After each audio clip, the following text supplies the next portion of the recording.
আজকের গল্প বীরবলের চারপাই। একবার বাগানে ঘুরতে ঘুরতে বাদশাহ আকবর আর বীরবল কোনো একটা বিষয় নিয়ে চর্চা করছিলেন। এমন সময় বাদশাহ বললেন, বীরবল, জানো দুনিয়ায় প্রত্যেক 100 জনের একজন অন্ধ হয়। বাদশাহের এই কথা শুনে বীরবল তার কথায় অসহমতি করে বলল, জাহাপনা, আমার মতে আপনার গণনায় কিচ্ছু ভুল হচ্ছে। সত্যি বলতে দুনিয়ায় দৃষ্টিহীন মানুষের সংখ্যা সাধারণ মানুষের তুলনায় অনেক বেশি। বীরবলের এই জবাব শুনেই বাদশাহ আকবর খুব অবাক হলেন। কি আজে বাজে কথা বলছো বীরবল?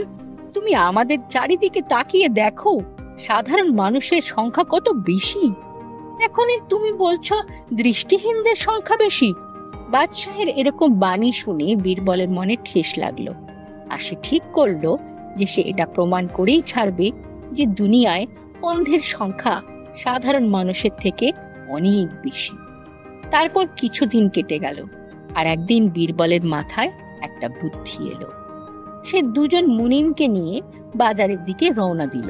বাজারের মাঝখানে পৌঁছে বীরবল একটা চারপাই আনালো, আর সেটা বোনার জন্য দড়িও আনালো। এবারে বীরবল তার সাথে আসা ওই দুইজন মুনিমকে আদেশ দিল তারা যেন তার ডান দিকে আর বাঁ দিকে চেয়ার নিয়ে বসে পড়ে।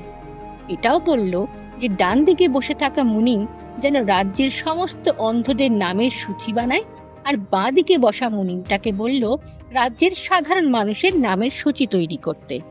বীরবলের আদেশ মেনে দুজন মুনিম নিজেদের কাজ করার জন্য কোমর কষে নেমে পড়ল।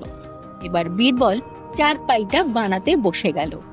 বীরবলকে বাজারের মাঝখানে চারপাই বুনতে দেখে আস্তে আস্তে লোকেদের ভিড় জমতে থাকলো।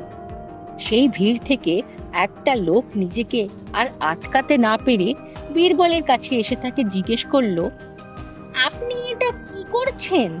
বীরবল সেই প্রশ্নের কোনো উত্তর না দিয়ে ডান দিকে বসে থাকা সেই মুনিমটাকে ইশারায় বলল ওই লোকটার নাম যেন সে তার সূচিতে অন্ধের লিস্টে লিখে নেয়।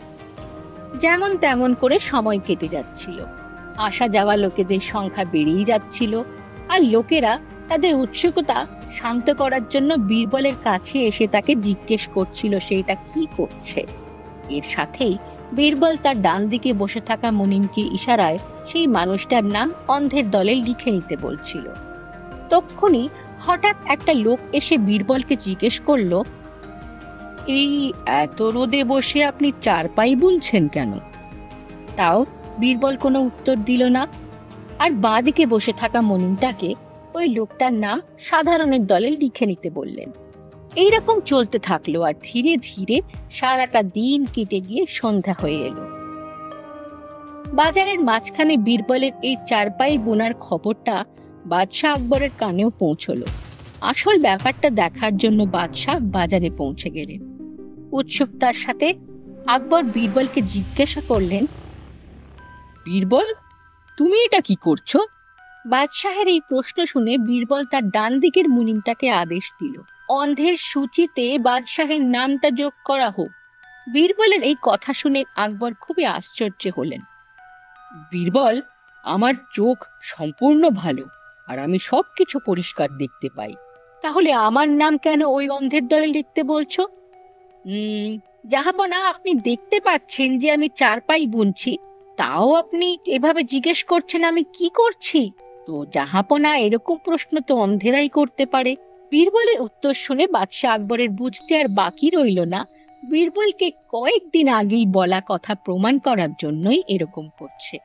তারপর দুজন মুনিমের বানানো সেই নামের সূচি দেখে বাদশাহ বুঝতে পারলেন যে অন্ধের সংখ্যা সাধারণ মানুষের থেকে অবশ্যই বেশি। বীরবলের এই বুদ্ধিমত্তায় বাদশাহ আকবর ভীষণ খুশি হলেন, আর তার দরবারের সকলে তাকে জোরে জোরে হাততালি দিয়ে সম্বর্ধনা জানালো। আজকের এই গল্পটা ভালো লেগে থাকলে লাইক বাটনটা প্রেস করুন, আর সাবস্ক্রাইব করতে একদম ভুলবেন না যেন। তাহলেই আরো অনেক অনেক মজার গল্প নিয়ে আমরা আবার হাজির হব আপনাদের কাছে। ধন্যবাদ।